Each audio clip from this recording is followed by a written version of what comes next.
श्री शिवाय नमस्तु।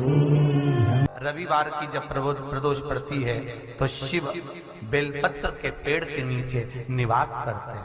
महाराज, ये एकादशी शंकर से कह रही है कि आपका स्थान ये नहीं कि आप कैलाश पर मिले, उस बार को, उस तिथि के दिन, उस अनुकूल। अगर प्रदोष का व्रत नहीं कर सकते, प्रदोष के दिन आप व्रत नहीं कर सकते, मान लो आपसे भूखा नहीं रहा जाए, शिव की कथा कहती है, ब्राह्मण देव ने धर्म पत्नी कहती है तुम्हें कोई कमी पड़े तो मुझे बताओ, मैं आपको दे देती हूँ भाग, तो मुझे बताओ, मैं आपको दे देती हूँ भाग।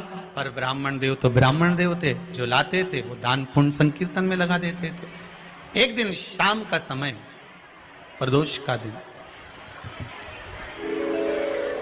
प्रदोष का दिन, प्रदोष काल,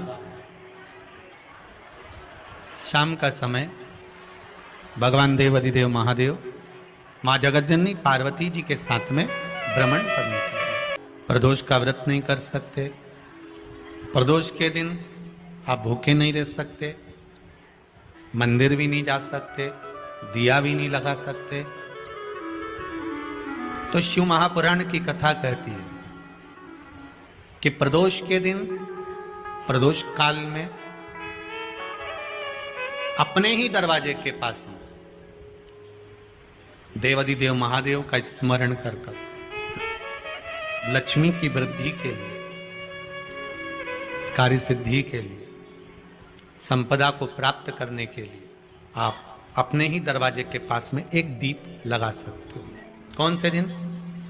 प्रदोष। एक बात और अच्छे से समझ लीजिए, जो बच्चे चिड़चिड़े होते हैं, चाहे घर में बेटे हों, बहुएं हों, सास हो, ससुर हो, परिवार में छोटे छोटे बच्चे हों, चिड़चिड़ प्रवृत्ति करते हों या चिड़चिड़ा स्वभाव हो, जरा जरा सी बात में क्रोध आ जाता हो, बोलने का भान नहीं रह पाता हो, शब्दों के बाण चलते हों, तो महाराज प्रदोष के दिन, प्रदोष काल में बेलपत्री के पेड़ के नीचे एक, जो पत्ता आपके पास में हो, पान का मिल जाए तो पान का, पीपल का मिल जाए तो पीपल का, बेलपत्र का मिल जाए तो बेलपत्र का, उस पत्ते पर मात्र थोड़ा सा शहद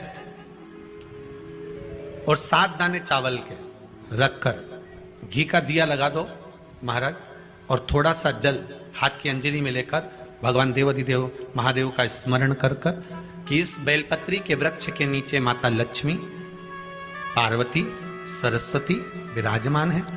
इसी बेलपत्री के पेड़ के नीचे मेरे देवाधिदेव महादेव का 12 ज्योतिर्लिंग का स्वरूप प्रकट है, उनका स्मरण कर कर जल चढ़ा दीजिए।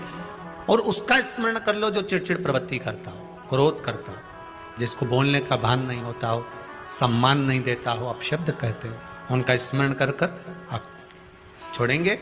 एकदम एक प्रदोष करेंगे, दूसरे प्रदोष तक तो आपको कोई दिक्कत ही नहीं। 2-3 प्रदोष कर कर देखिए, बाबा कृपा करें।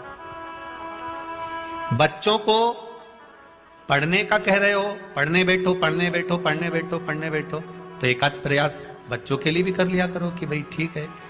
जिस दिन रविवार की प्रदोष पड़े उस दिन एक लाल वस्त्र में पीली सरसों रखकर और उसके अंतर्गत कुछ भी एक, या तो बमूल का कांटा ना मिले तो गुलाब का कांटा ही उसके अंतर्गत रख लीजिए। और मान लो कोई काम ऐसा है कि उसमें पैसा तुम्हारा आ ही नहीं रहा, बहुत घाटे पर घाटा जा रहा है, नुकसान बहुत हो रहा है और कोई काम हो ही नहीं रहा, तो महाराज जिस दिन रविवार की प्रदोष पड़े उस दिन एक लाल वस्त्र में पीली सरसों रखकर और उसके अंतर्गत कुछ भी एक, या तो बमूल का कांटा ना मिले तो गुलाब का कांटा ही उसके अंतर्गत रख लीजिए। और उसको शिव मंदिर का स्मरण कराकर शंकर भगवान का नाम लेकर रू भैरव, कौन सा भैरव है उसकी भी कथा भी आने वाली है। कि दारुक नाम के राक्षस का संहार करने के लिए जब माता अवतार लेगी तब शंकर भगवान बच्चे का रूप रखकर रोएंगे, तो शिव जी का एक नाम होगा रू भैरव। ये भैरव कहां पर रहता है? तो कहा ये शमशान में रहता है। कहां रहता है ये भैरव? शंकर का जो एक अवतार है रू भैरव, ये भैरव अवतार शमशान में रहता है।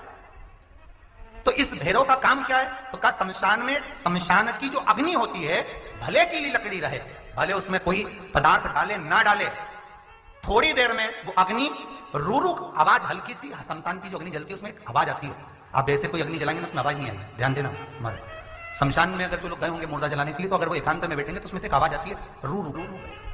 तो शिव पुराण कह रही है कि उस सरसों को, कांटे को, रूरू भैरव का नाम लेकर जिस व्यापार जो नहीं चल रहा है, दुकान जो नहीं चल रही है, उस दुकान के सामने, उस व्यापार के सम्मुख में उसको जला दिया जाता है। यह करा जाता है रवि प्रदोष के लिए। महाराज कौन से प्रदोष?